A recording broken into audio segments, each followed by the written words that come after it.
Aišku, kad netektis yra didelis, čia kalbos nėra. Iš vienos pusės liūdna, kad tie žaidėjai negali padėti mums. Iš kitos pusės manau, kad nėra to blogas, neišeitų gera. Gaus kiti vyrai. Bus didelis iššūkis, bet kartu ir didelis šansas, sakysim, geras šansas. Ir kartais tas didesnis noras ir tas alkanumas prideda savo. Tai tikėsimės, stengsimės šitą išnaudoti ir tikėsimės, kad tai duos rezultatus.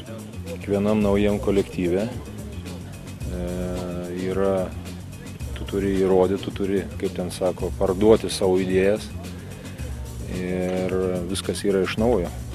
Tai nors su kai kuriais vyrais gal ir teko dirbti, bet tai buvo, sakysim,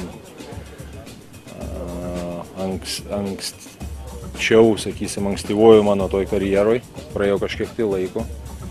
Manau, kad ir aš pasikeičiau ir turiu daugiau minčių ir idėjų ir stengsiuos tą savo kompetenciją, žiniom ir kitom savybėm išsikovoti autoritetą ir kaip pasakyti, ir padėti vyrams kažką tai sėkmingai sustartuoti mums visiems. Užmerkit, susikoncentruokit.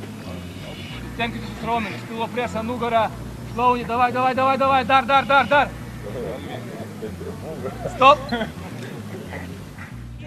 Yra momentai, kada tu turi išreikalauti, kada turi būti griežtesnis, yra momentai ir yra žmonės, su kuriais reikia galbūt kitaip. Bandysiu surasti kiekvienam individualiai, kaip aš vadinu, tą tokį ar mygtuką, ar dar kažką tai, kur surasti, motyvuoti jį, nuteikti ir kad jisai duotų geriausių rezultatų, todėl kad kiekvienas žmogus yra skirtingas. Bet taip jau ir kalbėjom šiek tiek ir su vyrais. Manau, kad visose aukšto lygio komandose, rinktinėse disciplina reikalinga. Treneri, ar jau turit minčių, ką kviesit iš rezervinės rinktinės į pagrindinį žaidėjus? Mintis sukasi, yra, bet mes matysim, kaip ten toliau sekasi. Žiūrėsim, koks bus poreikis čia. Ir kada sugrįš, norėsiu išklausyti ir savo kolegos Kuncaičio patarimų, sakysim, mintis, sudėliosim, spręsim tada. Matosi, kad atvažiavo pasportavę, individualiai, žinot, praėjo tie laikai, kada iš pliažų suvažiuodavo ir tikrai džiugu. Manau, kad iš esmės visi kažką darė, vieni daugiau, kiti mažiau. Reikia suprasti taip, kad vieni gal baigė čempionatus vėliau, kiti anksčiau.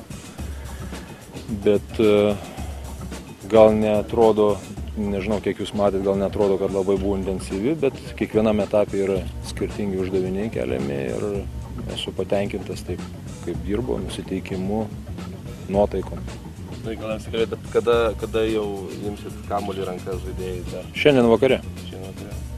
Taip, mes paraleliai, jeigu taip paėmus, yra daug ką mums išmokti, mums nėra tiek daug laiko, uždavinys nėra lengvas, mūsų visų laukia uždavinys toks sukurti tą komandą, kad išmokti žaisti kartu, sakysim taip.